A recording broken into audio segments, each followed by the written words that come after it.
Thank you.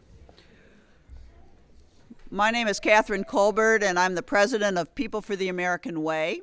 And I want to welcome all of you for joining us here today, and thank you for joining us at this People's reading of the United States Constitution that we are scheduled in honor of the inauguration of Barack Obama as our nation's 44th president.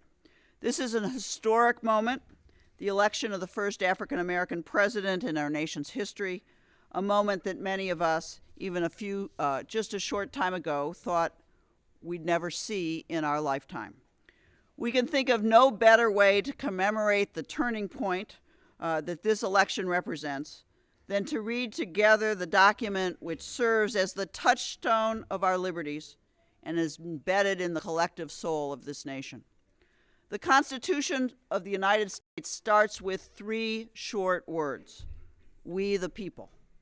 Our founders understood that it is the people of this great nation that are in control of our destiny and our country, not the politicians who make the laws, nor the judges who interpret them, nor even the president, who is arguably the most powerful individual in the world.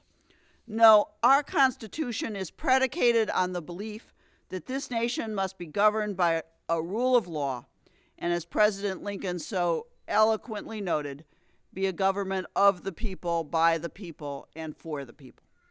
We know that the values that are at stake here, equality and justice for all, the ability to cast a vote that counts, religious liberty and free speech, are fragile values.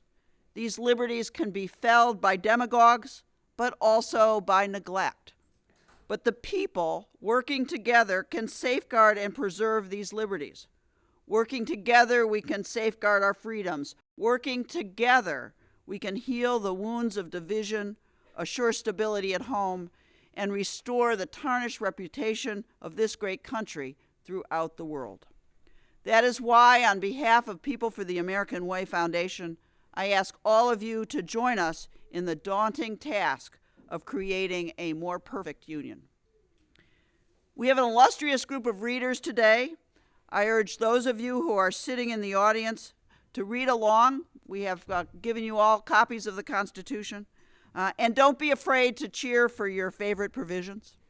And now it is my great honor to introduce to you a top advisor to President-elect Obama and good friend, Michael Strautmanis. Thank you. Thank you, Kitty.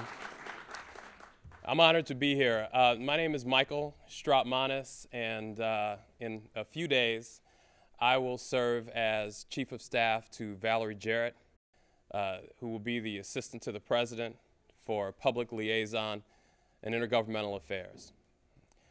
But today, I am the Director of the Office of Public Liaison and Intergovernmental Affairs for the transition.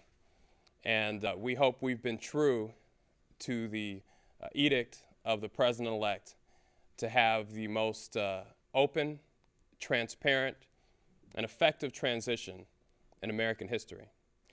This was important because this is such a crucial time in our history. I spent the last 2 years going around the country in this campaign, talking to people in their homes, in their front porches, in their neighborhoods, around their schools, talking to them about what's important to them, and finding out that we really aren't as divided as our politics and others would have us believe. That people at bottom want the same things for themselves and for their families and their loved ones. They want a good job. They want the ability to be able to take care of themselves and their families. They want to be able to retire with dignity, have health care. They want their world to be safe and secure. But the election is over, and the transition is about moving towards governing and tackling some of these important issues. And I'm pleased that the People for the American Way Foundation, our good friend Kathryn Kolbert, have asked me to join you here today for the reading of this important document. We're proud of the election. We're proud of the excellent officials that the President-elect has chosen to join him in this historic journey. Our Attorney General Designate, Eric Holder, Rahm Emanuel, his Chief of Staff, and Valerie Jarrett. We have a lot of work ahead, but the point I really want to make to you here today is this election was about you, this transition is about you, and the work we have to do together will be done with you and because of you. This really will be about this revered document, this important document that has taken this country through historic changes, difficult times before, and I believe, and I know you will join me in this belief, that if we turn back to this Constitution, if we turn back to this document that has gotten this country through so many difficult times, we will once again, together, move this country forward towards a brighter day. Thank you so much for joining me. I'm so honored at the opportunity to serve this country. Thank you very much.